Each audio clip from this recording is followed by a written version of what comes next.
Hi guys, welcome back.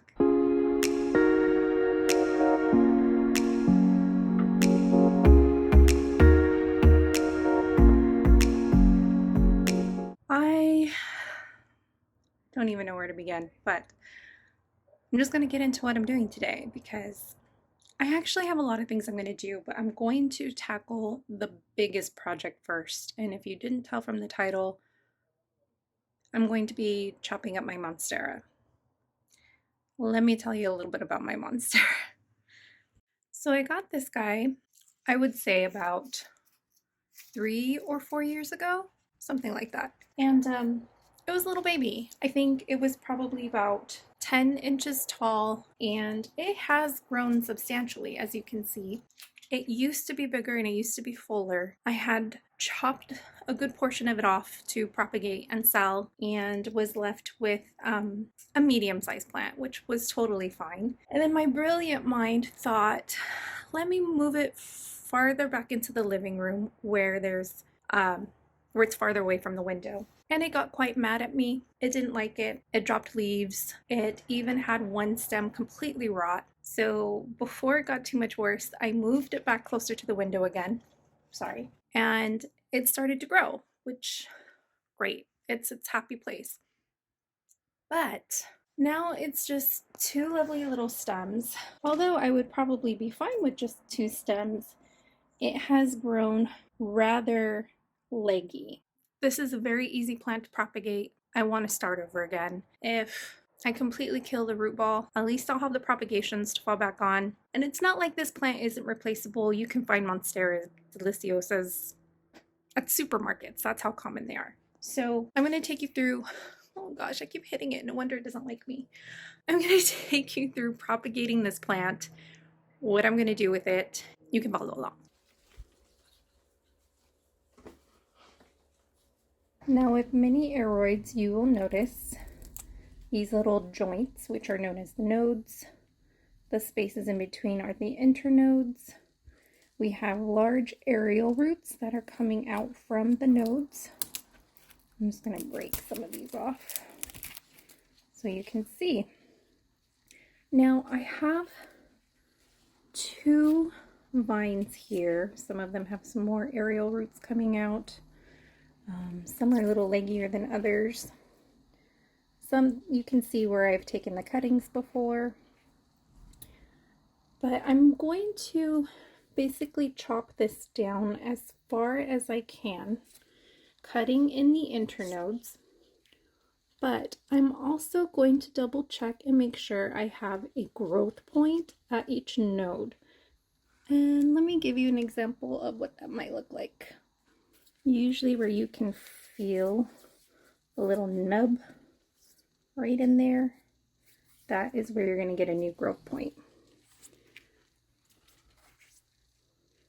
And right here, I can feel some protrusion. That potentially will be another growth point. All right, so I know they're there, and I think no matter what happens, I'm just going to chop this back.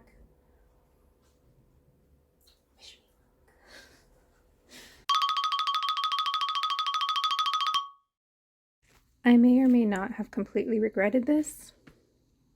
No, actually I don't regret it. This is what I was left with. I had a couple of nodes that have the aerial roots attached. I'm actually just going to put a thin layer of soil on top to bury them and give this a good watering and stick it outside in the sun. Okay, so right here I'm using an old plastic cup with some sphagnum moss, and you can see that I have the aerial root side facing down and the growth point facing up. And we'll just stick a lid on that and put it in a bright spot, and we should see some growth pretty soon.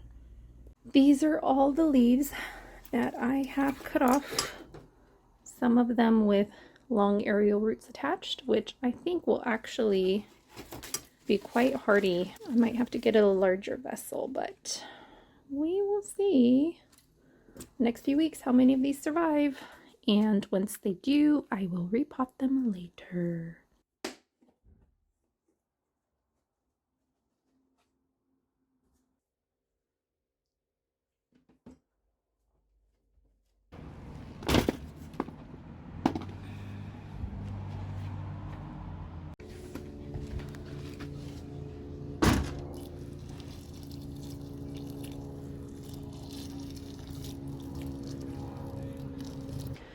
Now I decided to propagate this in leca for two reasons.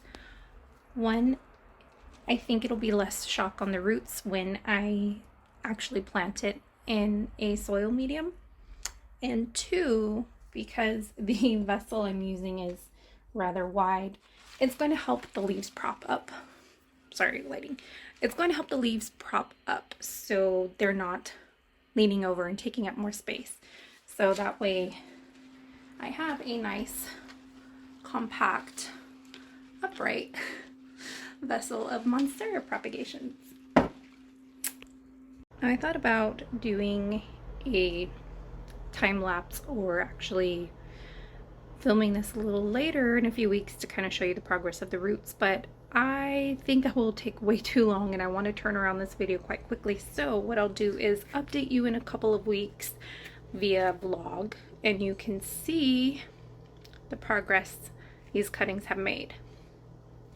So I guess if you want to know how they do, you just might have to subscribe and click the notifications and you will eventually see a vlog come out with the progress of my cuttings. But yeah, so that's how I propagated my Monstera, and I chopped it to pieces and I'm glad I did it. It just needed to be done. So I'm sorry if it made some of you guys cringe, but it's also kind of satisfying. I don't know, maybe I'm the only one. But let me know what you guys think, if you would have done the same thing.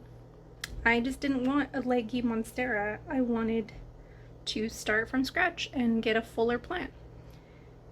But I think it'll all work out in the end. But thanks so much for watching, guys. I'll see you guys in the next video.